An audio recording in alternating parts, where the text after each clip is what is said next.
All right, Leanna, you're coming to us from Narrative Event Group, and we're going to talk all about event production and how that can be beneficial for brands. So tell us a little bit about your company, how you got started, and what is it that you do to support brands and their activations.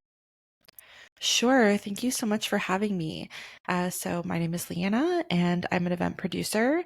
I got started in the industry as a makeup artist many years ago, and it was through doing like weddings. I did makeup for fashion shows and things like that that I kind of discovered I had an interest in the events industry. And I decided to go back to school at age 28, which doesn't seem that wild, but at the time I felt like I felt like my clock was ticking Yeah, I because by hear the you. time I finished school, I'd be 30. So Mm, it kind of felt like a big deal to be switching careers at that time. But in hindsight now, I realize how young I was. But I decided to go back to school. I did event management at George Brown College here in Toronto. And then I got an internship with Pride Toronto, and that's kind of what started my journey into the events industry.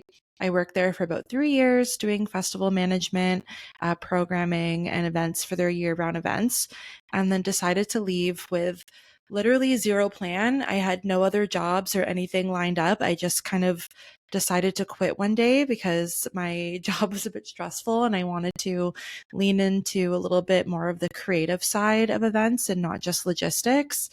And I was fortunate enough to kind of start freelancing and getting jobs within 2 weeks of quitting. And after about 2 years of that, decided to officially start a business and not just be a freelancer. And so I've had Narrative Event Group just for I guess just a few months. I started it at the start of 2024. It's July now. And yeah, it's been going well. We specialize in events that tell your brand story. So I do brand activations, experiential corporate events, and community centered events. amazing. And so for someone that, has their own brand, why would it be important to do something like this and to leverage events to effectively build and market their brands? Hmm. I think events can be a really great marketing strategy because they're a little bit more of a personal touch point. It allows you to really show your customers or your community, whatever it is that you have, that you are actually hearing the things that they enjoy and that you see them and that you're creating an experience for them and not just trying to sell a product. I'm seeing a big trend with events right now of just meeting people where they're at and also creating more intimate experiences. So I think hosting like a small dinner or showing up where your customers are. So whether that's, for example, Sephora just did a pop up at the Bentway, and that's going on for a few months. It's just an outdoor park. It's like a greenery space. It has nothing to do with beauty, but it's just creating a quiet and beautiful place that people can sit when they're on their walks and they'll see the brand Sephora. And I think that brands have so much opportunity to do small things like that. Mm, If you're like a smaller business, you probably can't afford to do something like that, but you can show up at a local like yoga studio and maybe have a pop-up table there for a couple days, or you can have flyers or something like that at a coffee shop. But just finding like small ways where you can show up where your customers actually are, I think can be really impactful. And people don't really think about events as being an avenue for doing that. I think when people think of events, they think of big trade shows or like yeah. renting out an expensive venue and hosting like a whole day thing.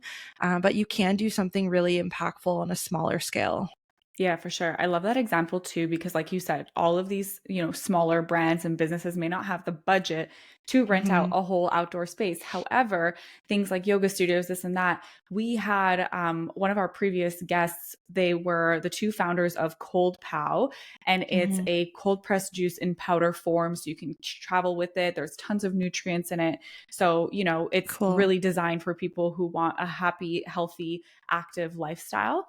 Hmm. And the founders, Elisa and Ariel, the two of them basically have been popping up at these different like studios. So one, Hmm. I think just a few weeks ago, they had a pop up at like a cycling event. There was a collaboration. So, they joined the class, and after the Hmm. class, they connected with everybody there. They gave some free samples. And that's a really great example of how you can have a brand activation without necessarily even having to pay, because a lot of these smaller studios are Exactly. happy to support small businesses, right? So take a look at your surroundings. What other businesses are around you that are in line with what you're doing, who maybe aren't direct competitors, but it would be a mutual beneficial relationship to work together and support one another. So, just For as much sure. as they would be helping and supporting you and promoting you, you're also promoting them, because you're telling your network that you're going to be at this space. And so now they're all going to know about this space that you're going to be at. And I think it's like a really good win-win situation, and a great way to kind of, I guess, find a solution to start before you have the budget for, the big bucks and opening up pop-ups like in Union Station and stuff like that. Yeah, exactly. And there's so many places that are open to collaboration, and there's other Yeah. small businesses that would be open to providing value to their attendees in some other way. Like even another idea for that brand you just mentioned, you said that they like to, like it's a brand that you can travel with. They could Hmm. partner with local I don't know, stores that sell suitcases or Yeah. duffel bags or things like that and pop up there and say, hey, you're going on a trip. You could use like our product and throw it in your suitcase. Like there's so many creative ways that you can use events on a smaller scale. It's just about thinking, what is the intention of my product and my brand? And then where can we weave that where can we like go and pop up and weave that intention through? Yeah. So, talking about intention, what role does that intention really play in the success of an event? Because that, like you said, we can't just like pop up if there's no connection or relationship, right? So, why is intention important? Yeah, it's huge because if you don't know what your purpose is or what you're hoping to get out of the event, there's no real way to one measure the success of the event and know if you did what you intended to do. And then two, you're not really going to create trust with your attendees because your intention and then the actual delivery of the event won't align if you haven't thought that through from the beginning. One thing I kind of like to share with people is that your event has started the second somebody has learned about the event, not necessarily like when they've I love shown up that. to it. Yeah. So, what are like those touch points? Is it a social media post that's gone out? Is it an invitation that you sent out? Right. If you are collaborating with a local store, like how did they hear about that event from the store you've collaborated with? Hmm. Those things are so important because they shape the entire guest experience. So it's important to think from the beginning, what am I hoping to get out of this? Is it just user generated content? Is it that I actually want to sell a product? Is it that I want my attendees to feel some type of way when they leave so that they associate my brand with that feeling? Mm. And then from there you can think, okay, well what venue or location aligns with that intention? What decor will spark that feeling or that emotion? All of those other things can come together once you've figured out what your purpose even is.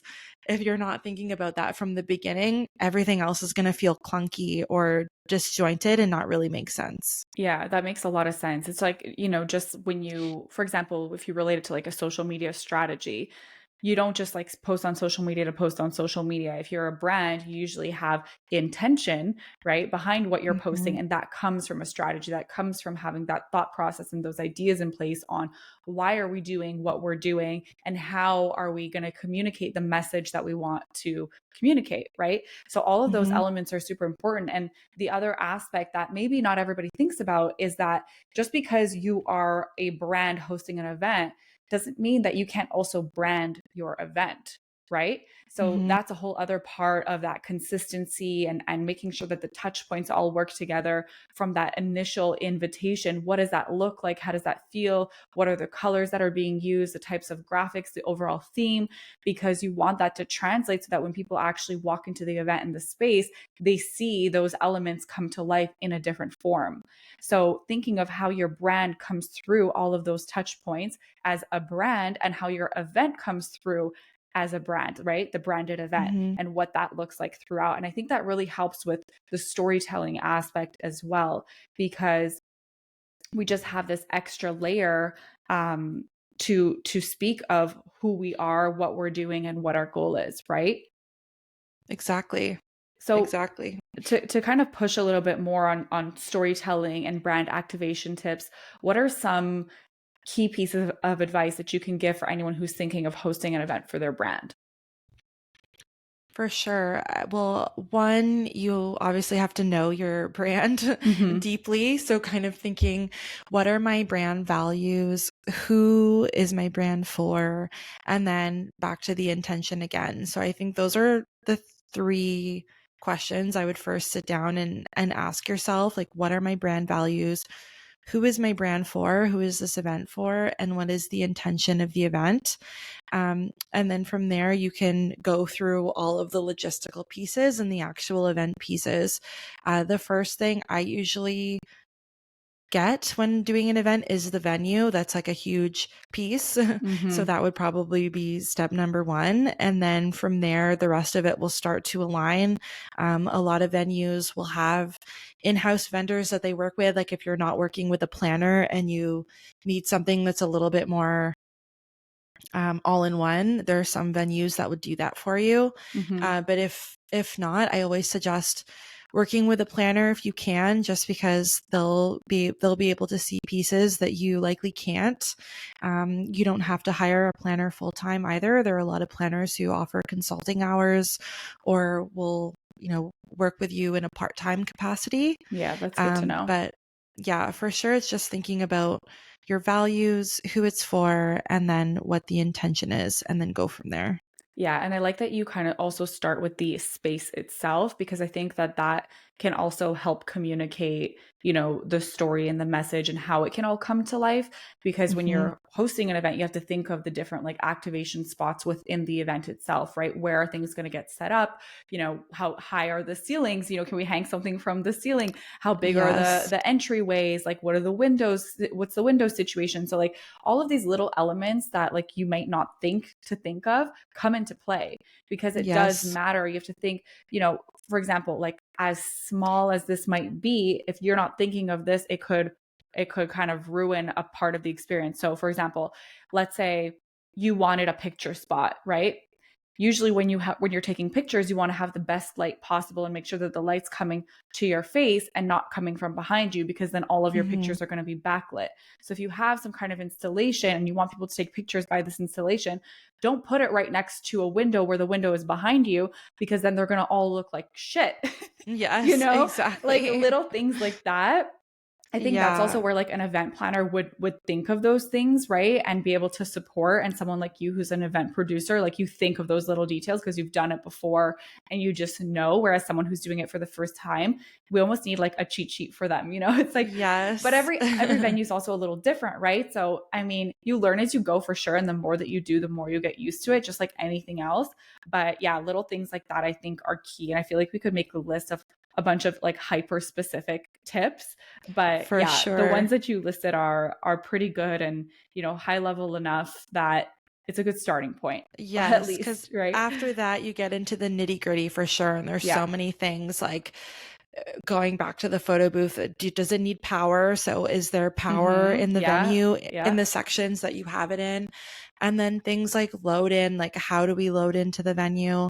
Also accessibility, like where is it located versus where is your audience or customers located? Does the venue even make sense? Like will people come out that far? Yeah. Fair. Sometimes Mhm. people will go for a venue based on price and not based on things like location and easy access and whether or not they have furniture inside that you can already use or catering. So rather Mm, than going mhm. with like the cheapest venue that's out in the middle of nowhere where you Yeah, where you're gonna probably have to have to bring puzzle all in these things together. Yeah. yeah, there's so many things like that. So again, that all really comes back to the intention and purpose and who the event's for. Because if I'm planning an event for um, you know, young professionals who live in the city, I'm not going to pick a venue that's out in Burlington or wherever else where they're going to have to come and commute to, Mhm. right? Yeah, I feel like that plays into some of like the common mistakes that that, people will make when hosting these events. Are there any other mistakes that you've seen, when working with brands where you're like, oof, learned that lesson, not going to do that again, that you would want to share with people listening today so that maybe they can avoid that too? Mm. Yeah, I guess one thing is I was organizing a conference for Activia. It was like a 1 day conference, which had a lot of amazing elements to it that I'm happy to share. But one thing when sourcing a venue was the fact that so they wanted an indoor outdoor kind of vibe, and they Hmm. wanted a space that was going to be open. We ended up hosting it at Witchwood Barns, which was a beautiful space. But things to consider are like the echo. So if you're hosting a conference, people are going to be speaking on a mic. If you want this like indoor outdoor kind of vibe and like high ceilings and all those things, like the venue is going to have a bit of an echo. So Mm. what can you put in place to kind of minimize that?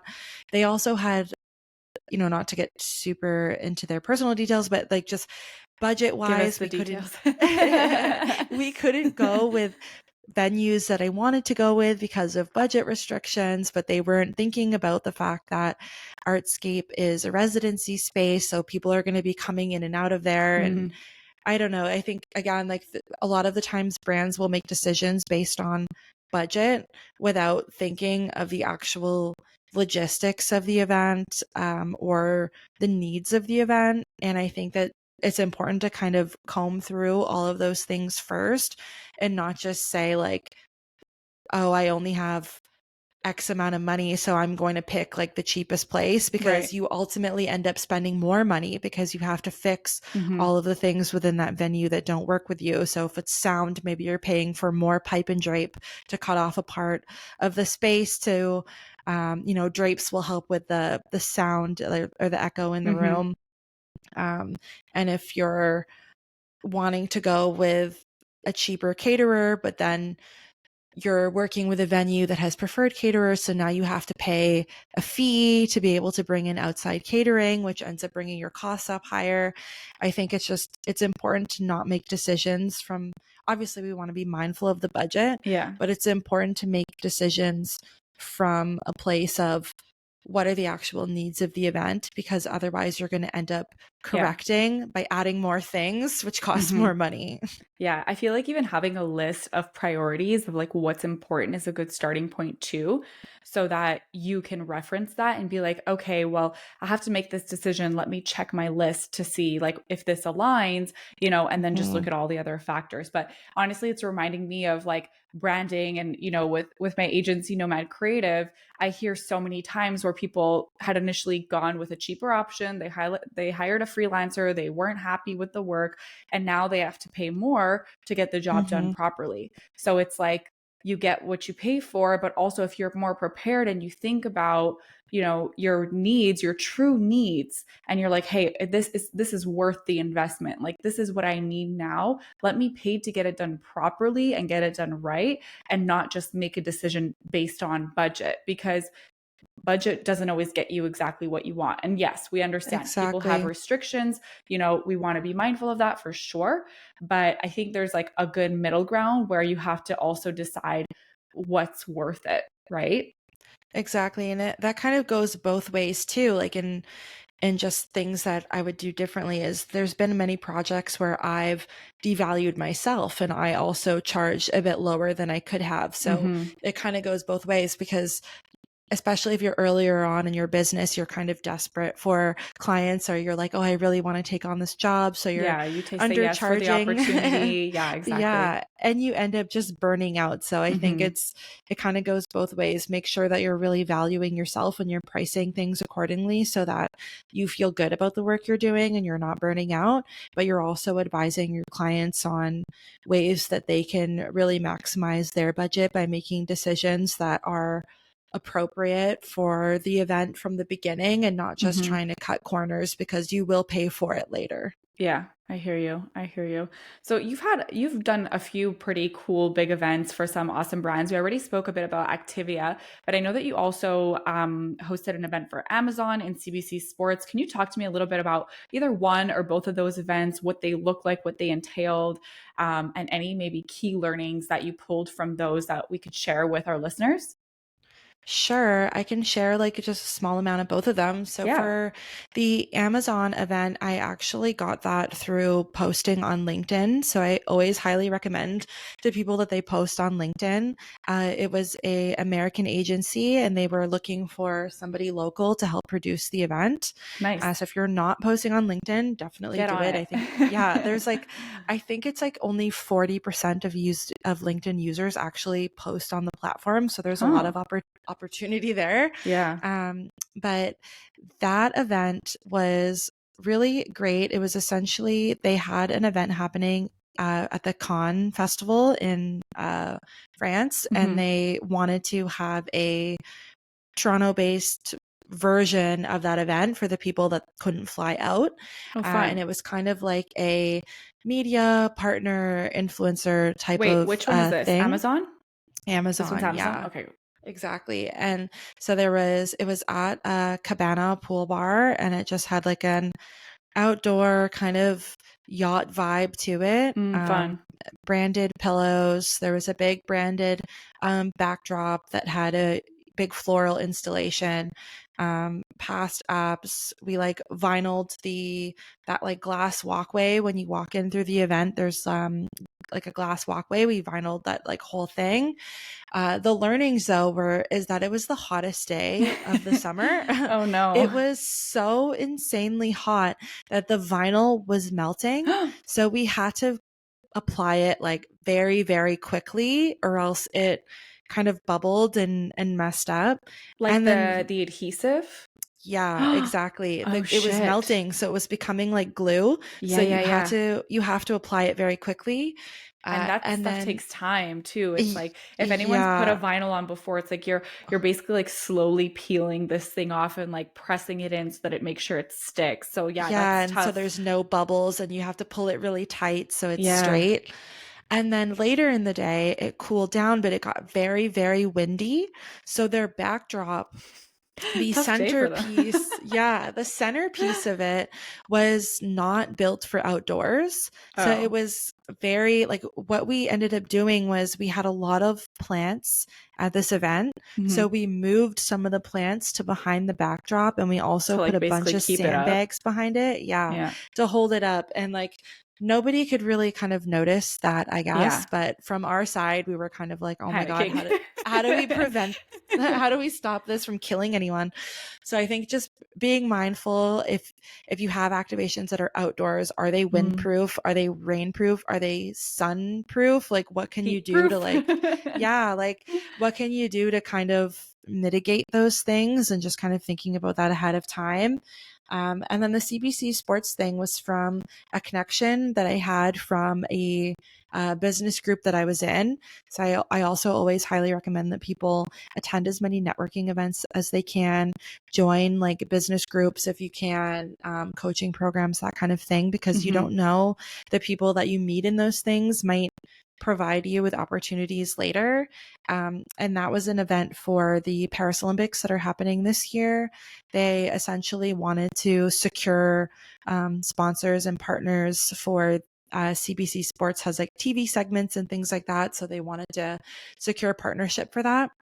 So we rented out Paris restaurant on Ossington, and then we just brought in aspects of the Olympics and of Paris. So I had custom branded macarons made and displayed it on like a giant Eiffel Tower. So cute. Breakdancing is a new sport that was being introduced this year. So I brought in local breakdancers to perform at the event. And Cool. then we created a little like Olympic arena on the patio, which was basically just we put a tent out on the patio and I rented a bunch of games that reflected the sports that were in the Hmm. Olympics. So there was golf and basketball and air hockey to represent hockey Hockey. and basketball and all of that. So fun. Um, yeah, and we had a couple Olympic athletes come and speak at the event as well. So that all just it speaks to the storytelling aspect of it. Like, Hmm. how can you weave in the theme either in more obvious or less obvious ways, whether that's like small, like branding the food, branding the drinks. Like, I think the bar is a really big opportunity now to not just serve like wine and rum and coke, but to Yeah. create Yeah. more elevated themed cocktails. Like, we had one drink that was torched because of the torch that they carry at the Olympics. So fun, um, so and creative.